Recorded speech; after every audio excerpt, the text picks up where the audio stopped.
سیدنا انس بن مالک رضی اللہ عنہ سے روایت ہے، نبی کریم صلی اللہ علیہ وسلم نے فرمایا، جب انسان کو قبر میں رکھ دیا جاتا ہے اور لوگ اس کی تدفین کے بعد واپس جاتے ہیں تو وہ ان کے جوتوں کی آہٹ سنتا ہے۔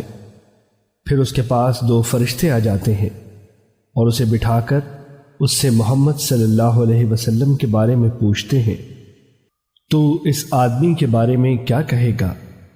مومن میت کہتا ہے، میں گواہی دیتا ہوں کہ وہ اللہ کے بندے اور رسول ہیں۔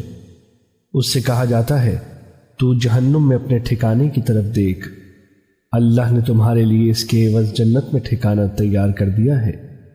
وہ اپنے دونوں ٹھکانوں کی طرف دیکھتا ہے اور قیامت کے دن تک اس کی قبر 70 ہاتھ تک فراخ کر دی جاتی ہے اور اس کو تر و تازہ نعمتوں سے بھر دیا جاتا ہے۔ رہا مسئلہ کافر یا منافق کا، تو اس سے بھی یہی سوال کیا جاتا ہے کہ تو اس ہستی محمد صلی اللہ علیہ وسلم کے بارے میں کیا کہے گا؟ وہ کہتا ہے، میں تو نہیں جانتا، لوگ جو کچھ کہتے تھے میں بھی کہہ دیتا تھا، لیکن اب میرے علم میں کوئی چیز نہیں ہے۔ اس سے کہا جاتا ہے، تو نے نہ سمجھا اور نہ پڑھا۔ پھر اس کے کانوں کے درمیان لوہے کے گرز کی ایک ایسی زب لگائی جاتی ہے جس کی وجہ سے وہ ایسا چلاتا ہے کہ جن و انس کے علاوہ قریب والی مخلوق اس کی چیخ و پکار کو سنتی ہے، اور اس کی قبر کو اس قدر تنگ کر دیا جاتا ہے کہ اس کی پسلیاں ایک دوسرے میں گھس جاتی ہیں۔ حدیث نمبر 3301، مسند احمد۔ سیدہ عائشہ رضی اللہ عنہا کہتی ہیں، میرے دروازے پر ایک یہودی عورت کھانا مانگنے کے لیے آئی اور اس نے کہا، اللہ تمہیں فتنہ دجال اور عذاب قبر سے محفوظ رکھے، مجھے کھانا دو۔ میں نے اسے کافی دیر تک روکے رکھا، یہاں تک کہ رسول اللہ صلی اللہ علیہ وسلم تشریف لے آئے۔ میں نے عرض کیا، اے اللہ کے رسول، یہ یہودی عورت کیا کہتی ہے؟ آپ نے فرمایا، کیا کہتی ہے؟ میں نے کہا، یہ کہتی ہے کہ اللہ تمہیں دجال کے فتنے سے اور قبر کے عذاب سے محفوظ رکھے۔ یہ سن کر رسول اللہ صلی اللہ علیہ وسلم کھڑے ہو گئے، اپنے ہاتھوں کو پھیلایا اور اللہ سے دجال کے فتنے اور قبر کے عذاب سے پناہ مانگنے لگے۔ پھر فرمایا، دجال کا فتنہ تو ایسا فتنہ ہے کہ ہر نبی نے اپنی امت کو اس سے خبردار کیا۔ میں بھی تمہیں اس سے ایسے خبردار کرتا ہوں کہ کسی نبی نے اپنی امت کو ویسا خبردار نہیں کیا۔ سنو کہ وہ کانا ہوگا جبکہ اللہ تعالیٰ کانا نہیں ہے، اور اس کی آنکھوں کے درمیان کافر کا لفظ لکھا ہوا ہوگا، ہر مومن اسے پڑھ لے گا۔ رہا مسئلہ فتنہ قبر کا، تو اس میں تو میرے بارے میں بھی تمہیں آزمایا جائے گا اور میرے متعلق تم سے سوال کیا جائے گا۔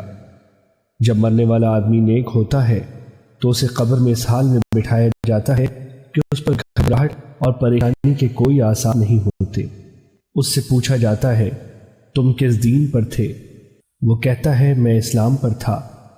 پھر اس سے پوچھا جاتا ہے، تمہارے درمیان جس ہستی کو مبعوث کیا گیا وہ کون ہے؟ وہ جواب دیتا ہے، وہ اللہ کے رسول محمد صلی اللہ علیہ وسلم ہے۔ وہ اللہ کی طرف سے ہمارے پاس واضح دلائل لے کر تشریف لائے تھے اور ہم نے ان کی تصدیق کی۔ اس کے بعد اس کے لیے جہنم کی طرف ایک سوراخ کھول دیا جاتا ہے اور وہ دیکھتا ہے کہ جہنم کا بعض حصہ بعض کو کھا رہا ہے۔ اس سے کہا جاتا ہے، اس چیز کی طرف دیکھو کہ اللہ تعالیٰ نے جس سے تمہیں بچا لیا ہے، ادھر دیکھو۔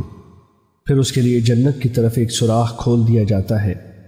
وہ جنت کی رونق و بہار اور اس میں موجود دوسری نعمتوں کو دیکھتا ہے اور اس سے کہا جاتا ہے، اس جنت میں یہ ٹھکانہ تیرا ہے۔ دراصل بات یہ ہے کہ تم دنیا میں یقین پر جیے، اسی پر فوت ہوئے اور اسی پر انشاءاللہ اٹھائے جاؤ گے۔ اور اگر وہ میت برا ہوا تو اسے قبر میں بٹھا دیا جاتا ہے۔ وہ بہت گھبرایا ہوا اور بہت زیادہ خوف زدہ ہوتا ہے۔ اس سے پوچھا جاتا ہے، تو دنیا میں کس دین پر تھا؟ وہ جواب دیتا ہے، میں کچھ نہیں جانتا۔ اس سے کہا جاتا ہے، جس ہستی کو تمہارے درمیان مبعوث کیا گیا وہ کون ہے؟ وہ کہتا ہے، میں نے لوگوں کو جو کہتے ہوئے سنا، میں نے بھی وہی کچھ کہہ دیا تھا، اب تو مجھے کسی چیز کا علم نہیں ہے۔ اس کے بعد اس کے لیے جنت کی طرف ایک شگاف کھول دیا جاتا ہے، وہ اس کی رونقوں اور اس کی نعمتوں کو دیکھتا ہے، اور اس سے کہا جاتا ہے اس چیز کی طرف دیکھ جو اللہ تعالیٰ نے تجھ سے پھیر لی ہے۔ اتنے میں جہنم کی طرف سے ایک سوراخ کھول دیا جاتا ہے، وہ اس کی طرف دیکھتا ہے کہ اس کا باز کو کھا رہا ہوتا ہے۔ پھر اسے کہا جاتا ہے جہنم میں تیرا ٹھکانہ یہ ہے، دراصل بات یہ ہے کہ تو شک پر تھا، اسی پر مرا اور اسی پر تجھے انشاءاللہ اٹھایا جائے گا۔ پھر اسے عذاب دیا جاتا ہے۔